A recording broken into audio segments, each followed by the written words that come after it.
नमस्कार। आज श्री ज्ञानेश्वरी अध्याय क्रमांक 9 यातील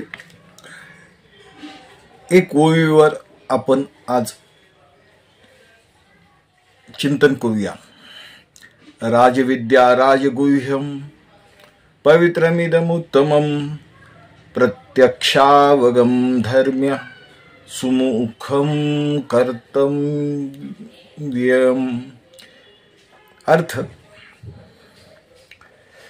जे जाणण्या सुविधीच्या गावी गुरुत्वाची आचार्य पदवी, जे सकळ गुह्याचा गोसावी पवित्रा राव।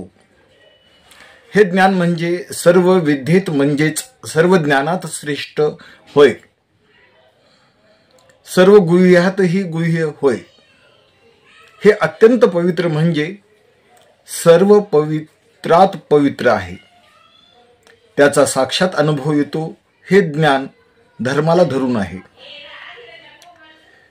ते प्राप्त करून घ्यायला अत्यंत सोपे आहे व प्राप्त झाल्यावर अक्षय टिकणारे आहे। जे जाणणे या सुविधीच्या गावी गुरुत्वाची आचार्य पदवी, जे सकळ गुह्याचा गोसावी पवित्रा राव। जाण्याला योग्य अशा जितक्या उत्तम विद्या आहेत त्या सर्व विद्यामध्ये या ब्रह्मविद्येला सर्वश्रेष्ठ अशी थोरपणाची आचार्य ही पदवी मिळाली आहे आणि सर्व गुह्यात गुह्य अशी ही ब्रह्मविद्या गुह्याचा राजा आहे व सर्व पावन करणाऱ्यामध्ये श्रेष्ठ होय। गुडार्थ, जाणणे या सुविधेच्या गावी गुरुत्वाची पदवी आचार्य हे द्वैविद्ये वेदितव्य पराचय वापराच जाणण्या योग्य अशा दोन विद्या आहेत, एक परा आणि दुसरी अपरा। पराविद्या ही ब्रह्मविद्या होय, अपरा ही अविद्या होय। अविद्यारूप सर्व अपराविद्या संसारदायक म्हणून दुःखदायक आहेत आणि परविद्या ही सर्व अविद्याजन्य दुःखाचे निर्मूलन करून सच्चिदानंद परब्रह्माची प्राप्ती करून देणारी आहे।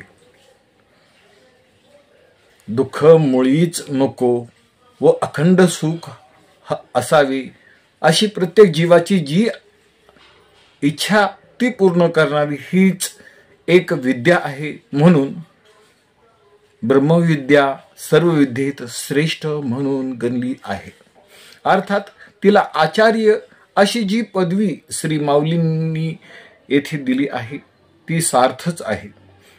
सकळ गुह्याचा गोसावी, व्यवहारामध्ये पुष्कळ गुह्य गोष्टी असतात, त्या व्यवहारातील तज्ञापासून जाणल्या जातात, पण आत्मज्ञानरूपी गुह्य गोष्ट ही कोणत्याही व्यावहारिक पुरुषाकडून कळू शकत नाही। तिचा बोध करून देणारा एक पुरुष दुर्मिळ असतो।